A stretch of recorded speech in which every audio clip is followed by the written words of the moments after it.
أعوذ بالله من الشيطان الرجيم. بسم الله الرحمن الرحيم. الحمد لله أشهد أن لا إله إلا الله وحده لا شريك له. அல்லாஹ்வின் பெயரால் மிக்க அருளாளர், மிக்க கருணையாளர். அவர் தனித்தவர், எந்தவித தேவைகளும் அற்றவர். வணக்கத்திற்குரியவர் அவர் ஒருவர் மட்டுமே என்று நான் சாட்சியம் பகர்கின்றேன். அவரை தவிர வேறு தெய்வங்கள் இல்லை. அல்லாஹ்வின் அருளாலும் ஆசீர்வாதத்தாலும் இன்றைய கூட்டுத் தொழுகைக்கு அல்லாஹ்வால் நமக்கு வழங்கப்பட்ட வழிகாட்டக்கூடிய இந்த வேதத்தை ஒவ்வொரு ஜும்மா அன்னைக்கும் நம்ம அதில் உள்ள கடவுளின் வார்த்தைகளை நம்ம தெரிஞ்சுக்கிட்டு அதன்படி நம்மை நன்னறியாளர்களாகவும் நம்பிக்கையாளர்களாகவும் தொடர்ந்து கடவுளின் சாம்ராஜ்யத்தில் இணைவதற்கு நம்ம பாடுபடணும். இன்ஷா அல்லாஹ் நமக்கும் கடவுளுக்குமான வித்தியாசம் என்ன அப்படின்னு கேட்டிங்களா? கடவுள் கருணையிலும் கருணையான தன்னுடைய தனி பண்பா அந்த கருணை அப்படிங்கிற ஒரு விஷயத்தை கடவுள் கொண்டிருக்கிறார். நம்மளும் சாத்தானும் கடவுளுக்கு துரோகம் இழைக்கக்கூடியவர்களாக இருக்கும். ஒரு வசனம் ஒன்று வரும், இன்ஷா அல்லாஹ் அதை பின்னாடி பார்ப்போம். ஏன்னா ஒவ்வொரு சந்தர்ப்பத்திலையும் சூழ்நிலையிலையும் கடவுள் நீங்கள் செய்யக்கூடிய மனிதர்கள் செய்யக்கூடிய தவறுகள் அனைத்தையும் மன்னித்து மன்னித்து மன்னித்து வாய்ப்பை திரும்ப திரும்ப திரும்ப திரும்ப கொடுத்துக்கிட்டே இருக்கிறார். அப்படி கொடுத்துக்கிட்டே இருக்கும்போது இறுதி கட்ட வாய்ப்பாக நம்ம இந்த பிரபஞ்சத்தில் கடவுள் மட்டும்தான் கடவுளாக இருக்கிறதுக்கு தகுதியானவர் அப்படிங்கிறத நம்ம உடன்படிக்கை செஞ்சுருக்கோம், வாக்குறுதி கொடுத்துருக்குறோம். அதை இந்த வேதத்தில் நம்ம படித்தமாக்கும் அல்லாஹ் நமக்கு கற்றுக் கொடுக்குறாரு, நமக்கு ஞாபகப்படுத்துகிறாரு, கடவுளே நமக்கு நினைவூட்டலும் கொடுக்குறாரு. அப்படி இருக்க நம்ம கடவுளுக்கு துரோகம் இழைக்கிறோம், நம்ப மறுப்பவர்களாக இருக்கிறோம். அல்ஹம்துலில்லாஹ் அல்லாஹ்வுடைய அருளாலும் ஆசீர்வாதத்தாலும் அல்லாஹ்வுக்கு அர்ப்பணித்து கொண்ட ஊழியர்களாக சரணடைந்தவர்களாக நம்ம இருக்கிறதுக்கு கடவுளுக்கு நம்ம நன்றி கூறிக்கிட்டே இருக்கோம். இங்கேயும் சரி அங்கேயும் சரி.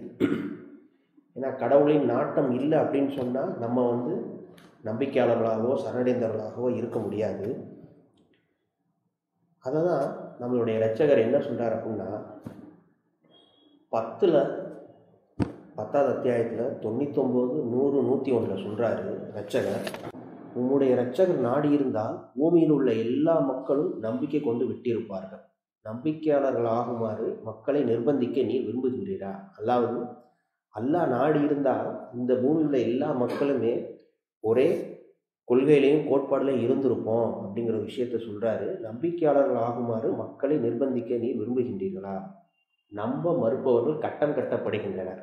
அதாவது யார் யார் அப்படிங்கிறது சீலிட் பண்ணுறோம் அப்படிங்கிற ஒரு விஷயத்த சொல்கிறாரு.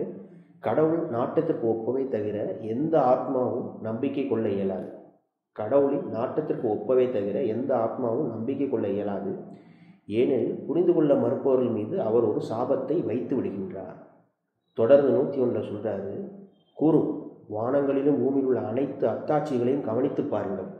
எல்லா சான்றுகளும் மேலும் எல்லா எச்சரிக்கைகளும் நம்ப மறுப்பதென்று முடிவெடுத்து விட்ட மக்களுக்கு ஒருபோதும் உதவி செய்ய முடியாது. இதுக்கு கீழே ஃபுட்நோட் கொடுத்துருக்காங்க, அதை வாசிக்கிறேன். நம்முடைய ஆரம்ப தீர்மானத்தின் மீது முதல்ல ஒரு தீர்மானம் எடுக்கிறோம். எப்படி நம்ம ஆதமுடைய சந்ததியினரை வச்சு ஒரு உடன்படிக்கை எடுக்கிறாரோ அதே மாதிரி நம்முடைய ஆரம்ப தீர்மானத்தின் மீது இறை குறுக்கீடு இல்லாத நிலையில் நாம் நம்மளுடைய போலி தெய்வ வழிபாட்டை நாமவே மறுதளிக்க அப்படின்னு பார்த்தோமாக்கும் கடவுள் என்ன சொல்கிறாருன்னா, அந்த கடவுள் சொல்கிற நெறியை விட்டு விலகுதல், அதாவது வேறுபடுதல், மறுக்கிறது. மறுதளிக்க அப்படின்னா டிஸ்அக்ரி டிஃபர் அப்படிங்கிறார். மறுக்கிறது, கடவுள் சொல்கிற அந்த நெறியை கடவுள் மட்டும்தான் அப்படிங்கிறது நீங்கள் ஏற்றுக்கிறீங்களா, அந்த நெறியை விட்டு விலகுறதுனா என்னது? மறுக்கிறது. அதாவது வாய்ப்பு கொடுக்கும்போது கடவுள் மட்டும்தான் கடவுள், கடவுளுடன் மற்றொன்றா அப்படிங்கும்போது இறை குறுக்கீடு இல்லாமல் நீங்கள் ஒரு விஷயத்தை தேர்வு பண்ணிக்கலாம். அப்படிங்கும்போது நம்ம அந்த வாய்ப்பை மறுக்கிறோம், கடவுள் மட்டும்தான் அப்படிங்கிறது. அதான் சொல்கிறாரு, நம்முடைய ஆரம்ப தீர்மானத்தின் மீது இறை குறுக்கீடு இல்லாத நிலையில் நாம் நம்முடைய போலி தெய்வ வழிபாட்டை நாமவே மறுதளிக்க, அதாவது மறுக்க இச்சோதனை வலியுறுத்துகின்றது. நம்ப மறுக்க வேண்டும் என்று தீர்மானித்தவர்களை கடவுள் வெளியில் தடுத்து நிறுத்தி விடுகின்றார். அங்கேயே கடவுள் டிக்ளேர் பண்ணிடுறாரு நம்ப மறுப்பவர்கள் யார் யாருன்னு. அதுதான் நூறில் சொல்கிறாரு, நம்ப மறுப்பவர்கள் கட்டம் கட்டப்படுகின்றன. கடவுள் நாட்டத்துக்கு ஒப்பவை தவிர எந்த ஆத்மாவும் நம்பிக்கை கொள்ள இயலாது. ஏனெனில் புரிந்து கொள்ள மறுப்பவர் மீது அவர் சாபத்தை வைத்து விடுகின்றார்.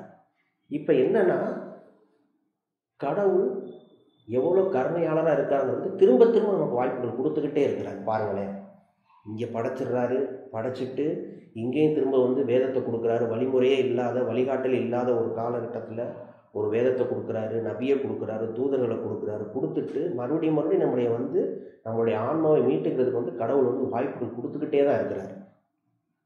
ஏன்னா விளிம்பு வரைக்கும் நீங்கள் போகிற எந்த ஒரு சூழ்நிலையும் உங்களுடைய வாழ்க்கையின் விளிம்பு வரைக்கும் நான் அத்தாட்சியை காட்டிக்கிட்டே இருப்பேன் அப்படிங்கிற ஒரு விஷயத்தை சொல்லும்போது, வானங்களிலும் பூமியில் உள்ள அனைத்து அத்தாட்சிகளையும் கவனித்து பாருங்கள். எல்லா சான்றுகளும் மேலும் எல்லா எச்சரிக்கைகளும் எல்லாமே கொடுத்தாச்சு. கொடுத்துட்டும் நம்ப மறுப்பதென்று முடிவெடுத்து விட்ட மக்களுக்கு ஒருபோதும் உதவி செய்ய முடியாது. ஆனால் கடவுள் இது ஒரு நம்ம ஒரு மனிதனாகவோ இருந்தால் கூட நம்மளுடைய பெற்றோர்கள்ட்ட கூட நம்ம அவ்வளோ வாய்ப்புகளை நம்ம கொடுப்போமா அப்படிங்கிறது தெரியாது. அவங்களுக்கு அவங்களுடைய குணம் வித்தியாசமாக இருக்குது. அவங்க அதை விட்டு மாற்றி பேசுகிறாங்க, இல்லை அப்படின்னா உண்மைக்கு புறம்பாக இருக்கிறாங்கன்னா நம்ம கூட அவ்வளோ வாய்ப்புகள் கொடுக்க மாட்டோம். ஆனால் கடவுள் தன்னுடைய அடியார்களுக்கு வாய்ப்புகளை கொடுத்துக்கிட்டே இருக்கிறார். இந்த பிரபஞ்சத்தை படைச்சு நீங்கள் இங்கே போய் கடவுளை மட்டும்தான் வழிபடணும். ஏன்னா அதுதான் கடவுளோட தனி பண்பாக இருக்குது, கருணை அப்படிங்கிற ஒரு விஷயம். அப்போ நம்ம எப்படி இருக்கிறோம்னா, கடவுளுக்கு துரோகம் இழைக்கக்கூடியவர்களாக இருக்கிறோம். ஏன்னா உடன்படிக்கையை கொடுத்துட்டு வந்திருக்கோம், உங்களை மட்டும்தான் வழிபடுவோம்ட்டு. ஆனால் இங்கே நம்ம சாத்தானுடைய கொள்கைகளுக்கு நம்ம ஆட்பட்டுறோம். அதை தான் சொல்கிறாரு. திரும்ப எங்கே சொல்கிறாருன்னா 8:71 சொல்கிறாரு கடவுள். இந்த வசனம் நம்ப மறுப்பவர்களுக்காக சொல்கிறார். 8:71 அன்றி அவர்கள் உமக்கு துரோகம் இழைக்க நாடினால் அவர்கள் ஏற்கனவே கடவுளுக்கு துரோகம் இழைத்து விட்டனர். தூதருக்கு துரோகம் இழைக்கல அவர்கள் உமக்கு துரோகம் இழைக்க நாடினால் அவர்கள் ஏற்கனவே கடவுளுக்கு துரோகம் இழைத்து விட்டனர். இதனால் தான் அவர்களை நஷ்டவாளிகளாக அவர் ஆக்கினார். கடவுள் சர்வம் அறிந்தவர், ஞானம் இருந்தவர். நம்ப மறுப்பவர்கள் சொல்கிறாங்க என்னன்னா, இவங்க கடவுளுக்கு துரோகம் இழைச்சிட்டாங்க அப்படிங்கிற ஒரு விஷயத்தை யார் கூட, சாத்தான் கூட செஞ்சு. ஏன்னா அவ்வளோ வாய்ப்புகளையும் கருணையும் திரும்ப திரும்ப திரும்ப கடவுள் கொடுத்துக்கிட்டே இருக்கிறாரு. என்ன அப்படின்னா, பிஸ்மில்லாஹிர் ரஹ்மானிர் ரஹீம் அப்படிங்கிறது ஒரு முக்கியமான ஒரு முதற்கட்ட விஷயமா. எப்படி நம்ம லா இலாஹ இல்லல்லாஹ் சொல்கிறோமோ, அதுக்கு முன்னாடி பிஸ்மில்லாஹிர் ரஹ்மான் ரஹீம் உங்களுடைய ஒவ்வொரு செயல்களையுமே சொல்லணும் அப்படிங்கிறாரு. இதற்கு உண்டான அர்த்தத்தை ஒரு வசனத்திலேயே கடவுள் நமக்கு ரொம்ப தெளிவாக கற்றுக் கொடுக்குறாரு. அதை பின்னாடி நான் சொல்கிறேன். ரெண்டாவது கடவுள் நம்பிக்கையாளர்களை நம்ம முழுவதும் கட்டுப்படுத்துகிறோம் அப்படிங்கிற ஒரு விஷயத்த சொல்கிறார். சொல்லிட்டு நம்பிக்கையாளர்களுக்கென திட்டத்தை நம்ம கட்டுப்படுத்துகிறோம். ரெண்டாவது நம்பிக்கையாளர்கள் நம்ம தான் வழி நடத்துகிறோம் அப்படிங்கிற ஒரு விஷயத்த சொல்கிறார். இப்போ இதில் என்னென்னா, பல வாரமாக ஓடிக்கிட்டு இருந்த ஒரு குழப்பத்தில் சில விஷயங்களை கடவுள் செய்யணும்னு சொன்னால் அதை தான் நம்ம செய்யணும். தொழுகன்னா தொழுக தான் செய்யணும். அது நமக்கு கொடுக்கப்பட்ட வேலை. அதுதான் உங்களே நீங்கள் மீட்டுக்கணும். உழைப்பு ஒருபோதும் வீணாகாது. அப்படின்னா அதுக்கு நீங்கள் மறுபடியும் கடவுள் மேலே தொழுகலை, கடவுள் நாடலை நீங்கள் சொல்லவே கூடாது. அவர் சொல்லிட்டார், இதை செய்யுங்க, நோன்பு வைக்கணும்ட்டாரு 30 நாள். உங்களுக்கு பார்க்குறவங்களுக்கு தர்மம் கொடுக்கணும்னு சொல்லிட்டாரு. ரெண்டாவது ஹஜ்ஜு வசதி இருந்தால் செய்யணும் அப்படிங்கிற ஒரு விஷயத்த சொல்லும்போது, தொழுகணும்னு சொன்னால் நீங்கள் தான் அதை முயற்சி செய்து தொழுகணும். இதுக்கு குழப்பிக்கக்கூடாது. God is running everything அப்படிங்கிற ஒரு விஷயத்தை நம்ம God is running everything இல்லை அப்படின்னா God is doing everything அப்படிங்கிற விஷயத்தில் குழப்பம் அடையக்கூடாது. சில செயல்களை, வேலைகளை நீங்கள் செய்யணும்னு சொன்னால் நீங்கள் செஞ்சு தான் ஆகணும். அதுதான் கடவுளுக்கு நீங்கள் செய்யக்கூடிய ஒரு பணியாக இருக்குது. கடவுள் அதை தான் செய்ய சொல்கிறாரு. இன்ஷா அல்லாஹ் தொடர்ந்து பார்ப்போம். 7வது அத்தியாயத்தில் 10வது வசனத்தில் சொல்கிறாரு, பூமியின் மீது உங்களை நாம் நிலைப்படுத்தினோம், மேலும் அதில் உங்களுக்கு ஆதரவளிக்கின்ற உபாயங்களையும் நாம் வழங்கியுள்ளோம். அரிதாகவே நீங்கள் நன்றி உடையவர்களாக இருக்கின்றீர்கள். பூமியின் மீது உங்களை நாம் நிலைப்படுத்தினோம், மேலும் அதில் உங்களுக்கு ஆதரவளிக்கின்ற உபாயங்களை நாம் வழங்கியுள்ளோம். அரிதாகவே நீங்கள் நன்றியுடையவர்களாக இருக்கின்றீர்கள். இது எப்படின்னா, ஒவ்வொரு வசனமும் கடவுள் மிக அருமையாக நமக்கு கற்றுக் கொடுக்குறாரு. ஒரு இடத்துல சொல்றாரு, உங்களுக்கும் நீங்கள் சாப்பிடக்கூடிய கால்நடைகளுக்கும் நாம தான் வாழ்வாதாரத்தை மேலேருந்து கொடுக்குறோம். அனைத்து வாழ்வாதாரங்களும் வானத்திலிருந்து தான் வருது அப்படிங்கிறார். அதுக்கு முக்கியமான ஒரு பொருளாக வந்து கடவுள் சொல்கிறது வந்து தண்ணீர் அப்படிங்கிற ஒரு விஷயத்த சொல்கிறார். அதுக்கப்புறம் காற்றுங்கிறது ரொம்ப முக்கியமான ஒரு விஷயமா இருக்குது. நீங்கள் சாப்பிடக்கூடிய விளைச்சலாக இருக்கட்டும், இல்லை வந்து மாமிசங்களாக இருக்கட்டும், அதுக்கும் சரி, நீங்கள் சாப்பிடக்கூடிய மாமிசங்களுக்கும் சரி, அந்த மாமிசத்துக்கும் உணவு கொடுக்கக்கூடியது நம்ம தான் இருக்கிறோம் அப்படிங்கிற ஒரு விஷயத்த சொல்கிறாரு. அப்போ என்ன அப்படின்னா, நீங்கள் உண்மையாகவே ஒரு இறை பக்தியோடு இருக்கிறீங்க, பயபக்தியோடு இருக்கிறீங்க, ஒவ்வொரு செயல்களிலும் வந்து கடவுளுக்கு நீங்கள் வந்து பயப்படுறீங்க அப்படின்னா, நீங்கள் எப்படி இருப்பீங்க அப்படின்னா, கடவுளோட இதை பாருங்களேன், நாளைக்கு தீர்ப்பு நாளப்போ இந்த தோல் கூட நீங்கள் செய்ததுக்கு வந்து சாட்சி சொல்லும் அப்படிங்கிறாரு. அப்போ நீங்கள் இதை அலட்சியப்படுத்திட்டீங்க அப்படின்னு சொன்னால், நீங்கள் வந்து தவறுகளுக்கு மேலே தவறுகள் வந்து செஞ்சுக்கிட்டே தான் இருப்பீங்க. அப்போ என்ன அப்படின்னா, நீங்கள் ஒன்றுமே கிடையாது, மனிதன் அப்படிங்கிறது வெறும் பூஜ்யம்தான் அப்படிங்கிறாரு. உள்ளே இருக்கக்கூடிய இதயமாக இருக்கட்டும், மூளையாக இருக்கட்டும், நுரையீரலாக இருக்கட்டும், உங்களுடைய தோள்களாக இருக்கட்டும், ஏன் உங்கள் நிழல்கள் கூட வந்து கடவுளுக்கு தான் சரணடையுதுங்கிறாரு. மனிதனின் நிழல்கள் வந்து கடவுளுக்கு தான் சரணடையுது அப்படின்ட்டு ஒரு வசனத்தில் சொல்கிறாரு. அப்போ எவ்வளோ தூரம் கடவுள் நமக்கு வந்து ஒரு வாய்ப்பை கொடுத்துருக்கிறாரு, நமக்காக இந்த பூமியை படைச்சிருக்கோம், மலையை நிறுத்திருக்கோம் அப்படிங்கிறாரு. அப்படி இருக்கும்போது நீங்கள் வந்து கடவுளை வந்து தொழுதுகிறீங்க, நோன்பு வைக்கிறீங்க, எல்லாம் பண்ணிக்கிட்டே இருந்தாலுமே கடவுள் உங்களை வந்து எந்நேரமும் பார்த்துக்கிட்டு இருக்காருங்கிறது தெரியும். ஆனால் அதை நீங்கள் உணர்ந்து ஒவ்வொரு கணமும் வந்து நீங்கள் வந்து எப்படி இருக்கணும் அப்படின்னா, இதெல்லாம் யோசித்து பார்க்கணுங்கிறார். சும்மா சொல்லலை, உங்களுக்குள்ளேயும் சான்றுகள் இருக்குதுன்னா இதுதான். இப்போ நான் ஒரு தவறு செய்கிறேன் அப்படின்னா என் தோல் நாளைக்கு வந்து சாட்சி பகரும், இதைத்தான் செய்யணுங்கிறாங்க. இன்னொன்று என்ன சொல்கிறாருன்னா, ஒரு இடத்துல வரம்பு மீறுவர்கள் வந்து வெற்றி அடையவே மாட்டாங்க அப்படிங்கிறாரு. இங்கேயும் சரி அங்கேயும் சரி, வரம்பு மீறுபவர்கள் வெற்றி அடைய மாட்டார்கள்.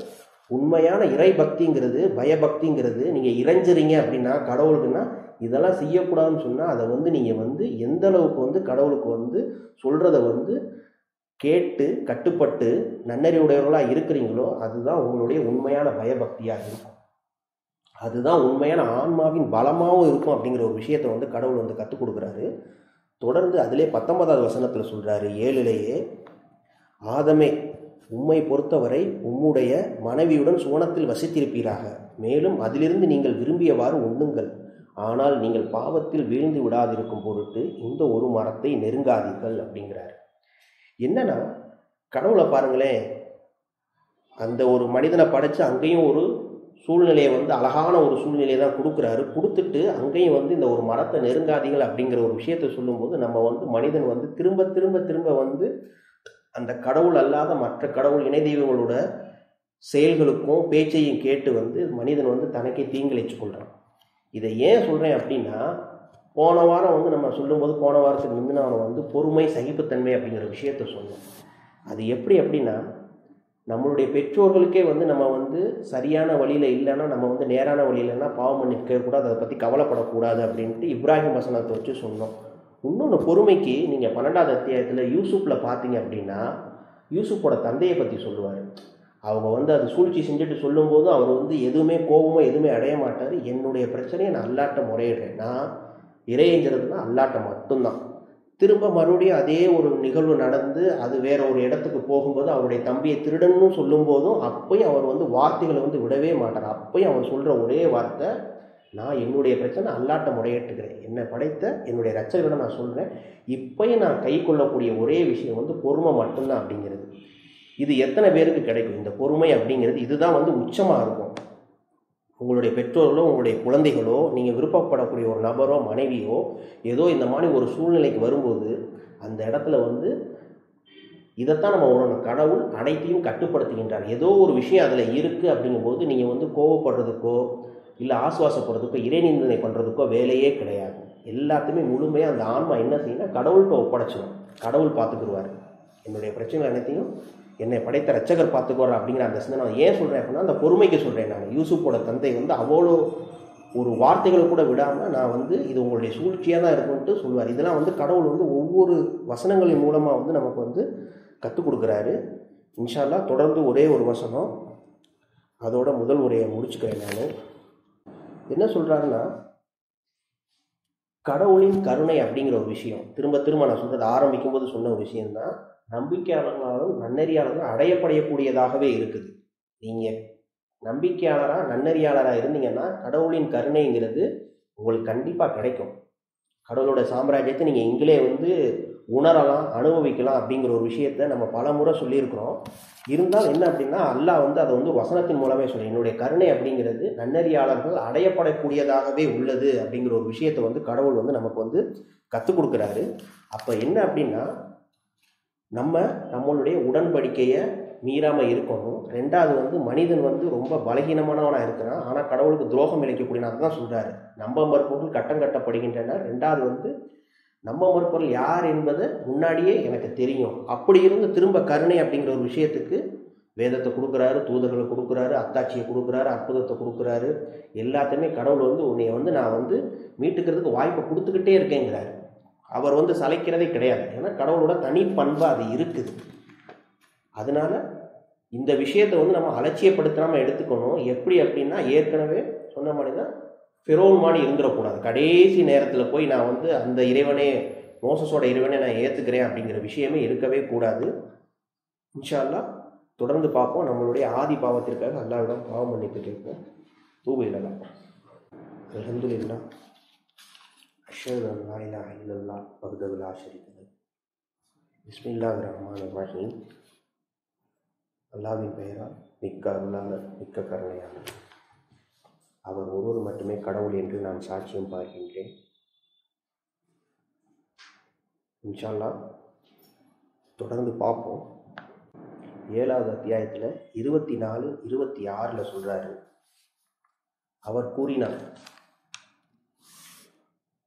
ஒருவர் மற்றவருடைய விரோதிகளாக இறங்கி சென்று விடுங்கள். பூமியின் மீது உங்கள் வசிப்பிடமும் சிறிதொரு காலத்திற்குரிய வாழ்வாதாரமும் இருக்கும். 26 சொல்கிறாரு, ஆதமுடைய சந்ததியினரே, உங்களுடைய உடல்களை மறைத்துக் கொள்வதற்காகவும் அவ்வண்ணமே வசதிக்காக மாடுகளை உங்களுக்கு நாம் வழங்கியிருக்கின்றோம்.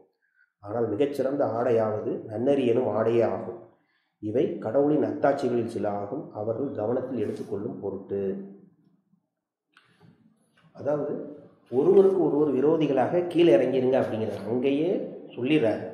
இப்போ நம்ம எப்படி ஒரு வசனத்தில் சொல்கிறாருன்னா, நம்மளே வந்து நமக்கு பெற்றோர்கள்னு பார்த்தா தலைமுறையாக போகும்போது ஒரு வசனத்தில் வந்து கடவுள் வந்து டிக்ளேர் பண்ணிடுறான், ஆதமின் பெற்றோர்கள் வழி வந்தவர்களே அப்படிங்கிறாரு. உங்கள் எல்லாத்துக்கும் ஆரம்பம்னு பார்த்தா ஆதம தான் இருக்காங்க. ஆனால் அங்கேயே என்ன சொல்கிறாருன்னா, ஆதமையும் ஏவாளையும் ஒருவருக்கொருவர் விரோதிகளாக கீழிறங்கி சென்று விடுங்கள் அப்படிங்கும்போது, அப்போ உங்களுடைய ஆன்மாவுக்கு நீங்கள் தான் அப்படிங்கிற ஒரு விஷயத்த தனிநபராக நீங்கள் தான் எப்படி நம்மள்ட்ட இருந்து போனீங்களோ அதே மாதிரி தனிநபராக தான் திரும்பி வருவோம் அப்படிங்கிற விஷயத்த சொல்கிறாருல்ல. அது மாதிரி நீங்கள் யாருக்காக வந்து பிரார்த்தனை செய்யலாம், யாருக்காக வந்து நீங்கள் வந்து பாவ மன்னிப்பு கேட்கலாம் அப்படின்னா, நம்பிக்கையாளருக்கும் நன்னறியாளருக்கும் அப்படிங்கிற ஒரு விஷயத்த வந்து கடவுள் சொல்கிறார். ஏன்னா ஆபிரகாமுடைய விஷயத்திலே நம்ம பார்த்துருவோம். அப்போ என்ன அப்படின்னா,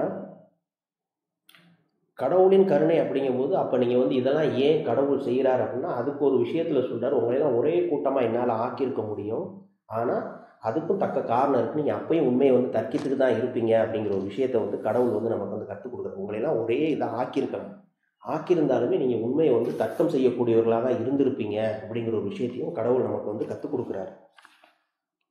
ஒருவர் மற்றவருடைய விரோதிகளாக இறங்கி சென்று விடுங்கள். பூமியின் மீது உங்கள் வசிப்பிடமும் சிறிதொரு காலத்துக்குரிய வாழ்வாதாரமும் இருக்கும். அங்கேயே அவர் வந்து முதல்ல உள்ள ஆதாமை படைக்கப்பட்ட முதல் மனிதர்களை பற்றி சொல்லும்போது, நீங்கள் 2 பேருமே விரோதிகளாக தான் இருப்பீங்க அப்படிங்கிற ஒரு விஷயத்த சொல்லிடுறாரு. ஏன்னா உன்னுடைய ஆன்மா செய்தது எதுவோ அதற்கான கூலியை நீ தான் பெறணுமே தவிர அவங்க பெற முடியாது அப்படிங்கிறத அங்கேயே முடிவு பண்ணிடுறாரு. அப்போ என்ன அப்படின்னா, நீங்கள் மற்றவரை நினைத்து கவலைப்படுவதற்கு உண்மையான சரணடைதல் இருந்தால் அதுதான் வந்து நீங்கள் புரிஞ்சுக்கிட்ட முதல் விஷயம். என்ன அப்படின்னா, எப்போ கவலைப்படலாம்னா, நேர்வழியில் வர்றதுக்கு நீங்கள் எல்லா பிரார்த்தனையும் செய்யலாம், எல்லாமே செய்யலாமே தவிர நேர்வழி இல்லாதவங்களை பற்றி நீங்கள் கவலைப்பட வேண்டிய அவசியமே இல்லை. ஏன்னா இன்னொரு இடத்துல என்ன சொல்லுவாங்கன்னா, ஃபெரோவோட சமூகத்தில் இருக்கும்போது அவங்களுக்கு எல்லா வாழ்வும் வளமும் கொடுத்துருக்கீங்க, ஆனால் அவங்க வந்து நம்ம மறுப்பல்லே போகிறாங்க, அவங்க இதை ஃபுல்லாக அழிச்சிருங்க, அப்படி இல்லை அப்படின்னா அவங்க வந்து தீயதுக்கு தான் வந்து பயன்படுத்துவாங்க, அவங்களுக்கு பிறக்கக்கூடிய குழந்தைகளும் நம்பிக்கையாளர்களாக பிறக்காது, நம்ம மறுப்பொருளாக தான் இருக்கும் அப்படின்ட்டு இதெல்லாம் கேட்பாங்க. மோசஸ்கிட்ட பேசும்போது அந்த விஷயத்தெல்லாம் சொல்லுவாங்க. இதெல்லாம் கடவுள் வந்து நம்ம கற்றுக் கொடுக்குறாரு. அப்போ யாருமே யாரை பற்றியுமே கவலைப்பட தேவையே கிடையாது. அந்தந்த ஆன்மாவை பாதுகாக்க வேண்டியது நம்மளுடைய பொறுப்பாக இருக்குது. இன்ஷா அல்லாஹ் தொடர்ந்து பார்ப்போம். 7ல் 172, 174 சொல்கிறாரு, ஆதமுடைய வழிவந்தவர்கள் அனைவரையும் உன் இரட்சகர் ஒன்று திரட்டி அவர்களுக்கு அவர்களையே சாட்சியாக வைத்ததை நினைவு புரிஞ்சிடுகிறாங்க. ஆதமுடைய வழிவந்தவர்கள் எல்லாமே முடிஞ்சு டோட்டலாக சொல்லிடுறாரு. ஆதமுடைய வழிவந்தவர்கள் அனைவரையும் உங்கள் இரட்சகர் ஒன்று திரட்டி அவர்களுக்கு அவர்களையே சாட்சியாக வைத்ததை நினைவு கூர்ந்திடுகிறார். நம்மளாம் சாட்சியாக இருக்கோம் அப்படிங்கிற ஒரு விஷயத்த சொல்றாரு. நான் தான் உங்களுடைய இரட்சகன் அல்லவா? அவர்கள் அனைவரும் கூறினர், ஆம், நாங்கள் சாட்சி பாருகின்றோம். ஆகவே உயிர்த்தெழுப்பப்படுகின்ற நாளன்று இது குறித்து நாங்கள் அறியாதவர்களாக இருந்தோம் என்று நீங்கள் கூற இயலாது. தொடர்ந்து 174 சொல்றாரு, மக்கள் தங்களையே மீட்டுக் கொள்வதை சாத்தியமாக்குவதற்காக இவ்வெளிப்பாடுகளை இவ்விதமாக நாம் விவரிக்கின்றோம். அப்போ என்ன அப்படின்னா, God is running everything அப்படிங்கிற ஒரு விஷயத்த நீங்கள் கன்ஃபியூஸ் பண்ணிக்க கூடாது. திரும்ப திரும்ப பல வாரமாக ஓடிக்கிட்டு இருக்க இந்த ஒரு விஷயந்தான். சில கடமைகளை கடவுள் செய்யணும்னு சொன்னால் அதை நம்ம செஞ்சு தான் ஆகணும். சரிங்களா? அதே மாதிரி இந்த ஒரு விஷயத்தையும் போட்டு நீங்கள் குழப்பிக்கூடாது. ஏன்னா அந்த இடத்துல கடவுள் மறுதளித்து நம்ம எடுத்துக்கிட்டு வரும்போது அங்கேயே யார் யார் நம்ம மறுப்பவர்கள் அப்படிங்கிறது கடவுளுக்கு தெரியுது. இருந்தாலும் கடவுள் தன்னுடைய கருணையை கொண்டு வேதத்தை கொண்டு திரும்ப திரும்ப நம்ம போய் தெரியாதவங்கள்ட்ட போய் சொல்கிறோம், நீங்கள் சரியான வழியில் இல்லை, குரான் மட்டும்தான் மார்க்கம், தூதர் இருக்கிறார், இந்த மாதிரி 19ங்கிற அத்தாட்சி இருக்குது, எல்லாத்தையும் நம்ம சொல்ல வேண்டியது நம்மளுடைய கடமை. ஒருவேளை அவர் அதனால் பயன்பெறக்கூடும், இல்லை நேர்வழிக்கு வரதுக்கு வாய்ப்புகள் இருக்குது, அது எனக்கு தெரியும். அதையும் போட்டு நீங்கள் அங்கே கன்ஃபியூஸ் பண்ணிக்கவே கூடாது. அழகிய முறையில் எடுத்து சொல்லுங்கள் அப்படிங்கிற விஷயத்த சொல்லும்போது அவ்வளோதான். கேட்டால் அவர் ஆன்மாவை மீட்டுக்கிறார், அதை பற்றி நீங்கள் கவலைப்பட தேவையே இல்லை. அது நமக்கு ஒரு கடமையாக இருக்குது, நீங்கள் சொல்லணும் அப்படிங்கிற ஒரு விஷயத்த கடவுள் நமக்கு கற்றுக் கொடுக்குறாரு. அதுக்கு தான் டைட்டில் கொடுத்துருக்காங்க, கடவுளை பற்றி இயல்பான அறிவுடன் நாம் பிறந்துள்ளோம். அப்படின்னா ஆதமுடைய வழிவந்தவர்கள் அனைவரையும் உங்கள் இரட்சகர் ஒன்று திரட்டி அவர்களுக்கு அவர்களே சாட்சியாக வைத்ததை நினைவு கூர்ந்திருக்கிறார்கள். அப்பயே கேட்டார், நான் மட்டும்தான் இரட்சகன் அப்படிங்கிற ஒரு விஷயத்த, நான் தான் உங்களுடைய இரட்சகன் அல்லவா? அவர்கள் அனைவரும் கூறினர், ஆம், நாங்கள் சாட்சி பாருங்கள். அதுக்கு நம்ம சாட்சியாக இருந்திருக்கோம் அப்படிங்கிற ஒரு விஷயத்த கடவுள் சொல்றாரு. இன்ஷா அல்லாஹ் 10:58 சொல்றாரு. 10வது அத்தியாயத்தில் 58வது வசனத்தில், நம்பிக்கையாளர்களுக்கு ஆனந்தம் கூறும், கடவுளின் அருளை கொண்டும் அவருடைய கருணையை கொண்டும் அவர்கள் பெருமகிழ்வு அடைய வேண்டும். அவர்களால் சேகரிக்க முடிந்த எந்த செல்வத்தையும் விட இது மிகவும் மேலானது. கடவுள் அருள் அப்படிங்கிறதும் அவருடைய கருணை அப்படிங்கிறது பிஸ்மில்லாஹிர் ரஹ்மானிர் ரஹீம். நான் சொன்ன ஒரு விஷயந்தான்.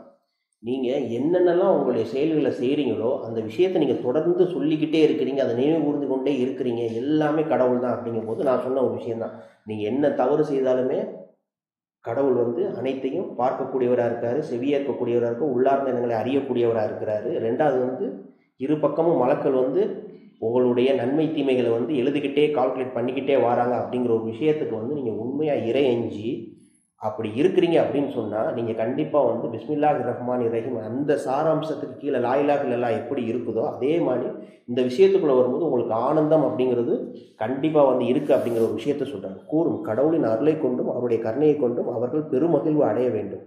அவர்களால் சேகரிக்க, இதுதான் அல்டிமேட்டாக கடைசியாக உள்ள பெஸ்ட்டு உங்களுடைய ஹாப்பினஸ்ஸாக இருக்குது அப்படிங்கிறத சொல்கிறார். அவர்களால் சேகரிக்க முடிந்த எந்த செல்வத்தையும் விட இது மிகவும் மேலானது. உங்களுடைய சொந்தமோ உங்களுடைய பிள்ளைகளோ இல்லை அப்படின்னு சொன்னால் உங்களுடைய மணி இல்லை அப்படின்னு சொன்னால் ஒரு அசட், உங்களோட சொத்து, இதெல்லாம் விட வேறு என்னென்ன இந்த உலகத்தில் இருக்க எல்லாத்தையும் விட கடவுளோட அருளும் கருணையும் தான் மிகப்பெரிய ஒரு ஆனந்தமாக இருக்குது, பெஸ்ட்டு ஹாப்பியாக இருக்குது அப்படிங்கிற ஒரு விஷயத்தை கடவுள் சொல்கிறாரு.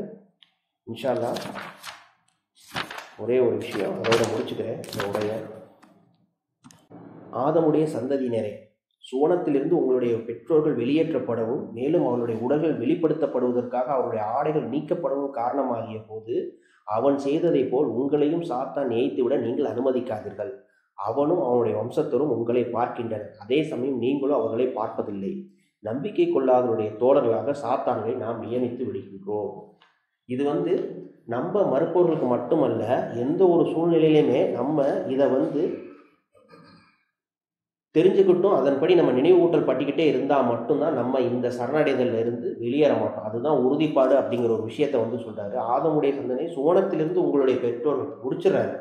இந்த உலகம் முழுக்கும் நீங்கள் எடுத்தீங்களாக்கும் ஆரம்ப பெற்றோர்கள் அப்படின்னு பார்த்தா ஆதமை தான் சொல்கிறார். ஆதமுடைய சந்தனை சுவனத்திலிருந்து உங்களுடைய பெற்றோர்கள் வெளியேற்றப்படவும் மேலும் அவருடைய உடல்கள் வெளிப்படுத்தப்படுவதற்காக அவருடைய ஆடைகள் நீக்கப்படவும் காரணமாகிய போது, அப்போ என்னங்கிறது பாருங்கள், ஒரு மனிதனுக்கு ஒரு ஆடையை போயிட்டாலே அவனுடைய தன்மானம் எந்த அளவுக்கு பாதிக்கப்படும் அப்படிங்கிற ஒரு விஷயத்துக்கு தான் கடவுள் அந்த மாதிரி நீங்களும் இந்த ஒரு சூழ்நிலைக்கு போயிடாதீங்க, சாத்தானுடைய செயல்களுக்கு நீங்கள் காது கொடுத்துடாதீங்க அப்படிங்கிற ஒரு விஷயத்த சொல்கிறாரு. ஏன்னா தீமை அப்படிங்கிறத கடவுள் என்னென்னங்கிறத நமக்கு வரையறுத்து கொடுத்துறாரு, நன்மை அப்படிங்கிறதையும் கடவுள் நமக்கு வரையறுத்து கொடுத்துறாரு.